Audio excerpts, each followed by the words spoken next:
আচ্ছা সবাই মনোযোগ দিয়ে শোন, গরুর দুধে কিন্তু অনেক পুষ্টিগুণ রয়েছে, তাই গরুর দুধ খেলে বুদ্ধি বাড়ে। তো সেজন্য তোমরা নিয়মিত গরুর দুধ খাওয়ার চেষ্টা করবে, ঠিক আছে? স্যার আপনি আমাদেরকে ভুল জিনিস শিখাইতেছেন কেন? কি বললি হারামজাদা? আমি তোদেরকে ভুল জিনিস শিখাচ্ছি? ভুল জিনিসই তো। আচ্ছা গরুর দুধ খেলে যদি আসলে বুদ্ধি বাড়তো তাইলে তো গরুর বাছুরগুলো এক একটা মহাবিজ্ঞানী হয়ে যাইতো। আচ্ছা বল্টু বলতো, একটি কলার দাম 5 টাকা হলে এক হালি কলার দাম কত? স্যার 15 টাকা। কি বললি হারামজাদা? এতদিন আমি তোকে এই শিখিয়েছি।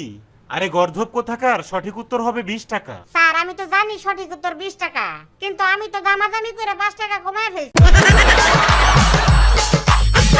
বাচ্চারা সবাই একটা কথা সবসময় মনে রাখবি, সেটা হচ্ছে 10 মিলে করি কাজ, হারি জিতি না হিলাজ। স্যার এই কাজটাই তো আমরা পরীক্ষার হলেও করতে চাই, কিন্তু আপনার লাগে তো করতে পারি না।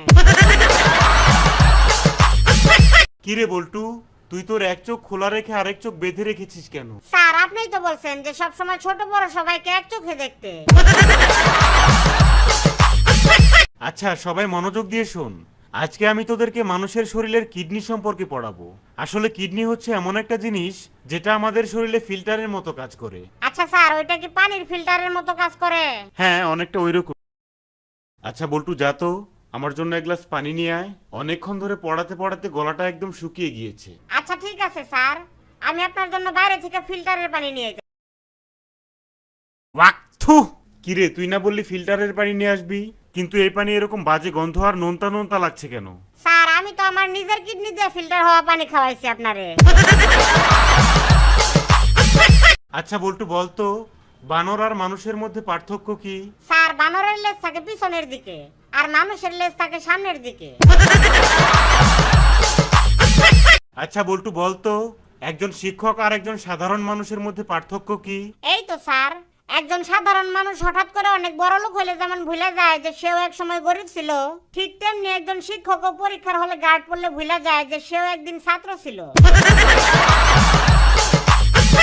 আচ্ছা বল্টু বলতো, যে খেলাধুলা করে তাকে কি বলে? খেলোয়াড়। আর যে বেশি জানে তাকে কি বলে? জানোয়ার।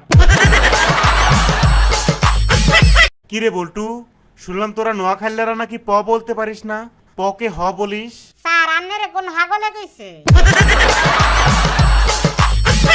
আচ্ছা বাচ্চারা সবাই মনোযোগ দিয়ে শোন, কালকে থেকে তোদের পরীক্ষা শুরু হবে, কিন্তু কেউ আবার পরীক্ষার মধ্যে নকল করিস না, কারণ একবার নকল করে পরীক্ষা দিলে সেটা একটা বাজে অভ্যাসে পরিণত হয়। স্যার আমি তো 4 বছর ধরে নকল করি, কই আমার তো কোনো অভ্যাস হইল না।